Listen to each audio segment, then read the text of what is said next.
بس ضرورت اس بات کی ہے کہ ہم خداوند کے حضور آئیں اور خداوند سے کہیں اے خدا میں مبارک ہونا چاہتا ہوں، میں برکت ہونا چاہتا ہوں، میں برکت پانا چاہتی ہوں۔ اور آپ میں سے بہت سارے ایسے ہیں جو آج یہی دعا کر رہے ہیں، اے خدا جیسے تو نے ابراہیم کو برکت دی مجھے بھی برکت دے، مجھے بھی برکت دے۔ اور اگر یہی دعا آپ کی بھی ہے تو پھر سنیے کہ برکت کے حصول کے پیچھے کون سی ایسی بات ہے جو خداوند مجھ سے اور آپ سے چاہتا ہے۔ ہم نے ایک بات دیکھی کہ جو برکت ہے اس کے گمانے یا مزید برکت حاصل نہ کرنے کے پیچھے بہت ساری باتوں میں سے ایک بات یہ ہے کہ ہم عیب جوئی کرتے ہیں۔ اور اب میں آپ کی خدمت میں یہ بیان کر رہا تھا کہ برکت کے پانے یا برکت کے حصول کے پیچھے وہ کون سا اصول ہے جس کی ہم پیروی کریں۔ ابراہیم کو خدا نے کسدیوں کے اور سے بلایا۔ ابراہیم کا باپ ایک صنم تراش یعنی بت بنانے والا شخص تھا۔ بنام تارا کے 11ویں باب کی آخری آیات میں مرقوم ہے۔ تارا کے گھرانے میں اس کا بیٹا ابرام پیدا ہوا۔ اور آپ دیکھیے، آپ یہ نہ سوچیں آپ کی بیک گراؤنڈ کیا ہے، آپ یہ نہ سوچیں کہ آپ پڑھے لکھے ہیں کہ نہیں، آپ یہ نہ سوچیں کہ آپ کے والدین کیا کام کرتے ہیں، آپ یہ نہ سوچیں کہ وہ پڑھے لکھے ہیں کہ نہیں، آپ یہ نہ سوچیں کہ معاشرے کا آپ کا کوئی مقام نہیں ہے، آپ یہ نہ سوچیں کہ سب لوگ مجھے رد کرتے ہیں، آپ یہ نہ سوچیں کہ لوگوں کی نظر میں میں کچھ بھی نہیں ہوں، لوگ تو میری بات سمجھتے ہی نہیں ہیں۔ آپ یہ نہ سمجھیں، خدا کی نگاہ ایک بت تراش گرانے میں ابرام پر تھی کہ یہ میرے کام کا ہے، خواہ آپ کہاں ہی کیوں نہیں، دل چھوٹا مت کرے، خدا کی نگاہ آپ پر ہے اور وہ آپ کو برکت دینا چاہتا ہے۔ میں پاکستان کے پہاڑی علاقوں میں، پہاڑوں کے دامن میں پیدا ہوا، جس جگہ پیدا ہوا گرد و نواح میں مسیحیت کا نام و نشان تک نہیں تھا، لیکن خدا کی نگاہ ان پہاڑوں کے دامن میں اس گم شدہ بھیڑ پر تھی۔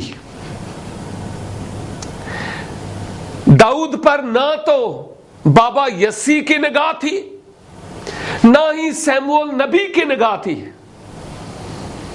لیکن خدا کی نگاہ داؤد پر تھی، کیونکہ خدا نے کہا داؤد میرے دل کا سا ہے، اور اس نے کہا مجھے مل گیا میرے دل کا سا آدمی۔ اور یہ وہ شخص تھا جو اسرائیل کا اگلا بادشاہ ہوا۔ یوسف کو بھائیوں نے رد کر دیا، باپ انتہائی دکھ میں تھا، پریشانی کے عالم میں۔ بھائیوں نے صرف اس کو رد ہی نہیں کیا، اس کو اندھیرے کنویں میں بھی پھینک دیا، اور پھر اسماعیلیوں کے اس قافلے کے ہاتھ جو مصر جا رہا تھا اس کو بیچ بھی ڈالا، شاید وہ اس کو قتل بھی کر دیتے۔ بھائیوں نے رد کر دیا، لیکن خدا نے رد نہیں کیا۔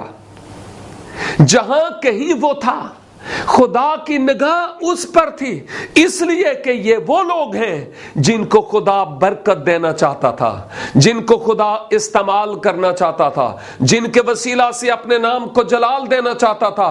آپ جہاں کہیں بھی ہیں خدا کی نگاہ آپ پر ہے، آپ کے پیرنٹس کی، آپ کے بچوں کی، آپ کی بیوی کی، آپ کے شوہر کی، آپ کے چرچ کے لیڈر کی آپ پر نگاہ نہیں تو نہ ہو، رب کی نگاہ آپ پر ہے۔ اور جب خدا کی نگاہ آپ پر ہے تو پھر آپ دل چھوٹا نہ کریں۔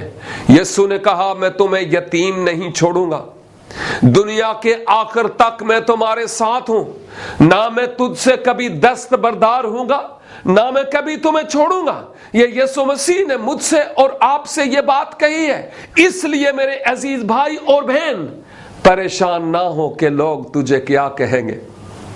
خدا کنگال کو گھورے سے نکال کر اپنے ساتھ تخت پر بٹھانے میں ماہر ہے۔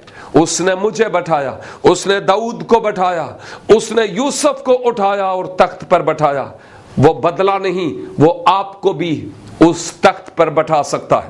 اور ضروری ہے کہ آپ خداوند کی آواز کو سننے والے ہوں کہ وہ آپ سے کیا کہنا چاہتا ہے۔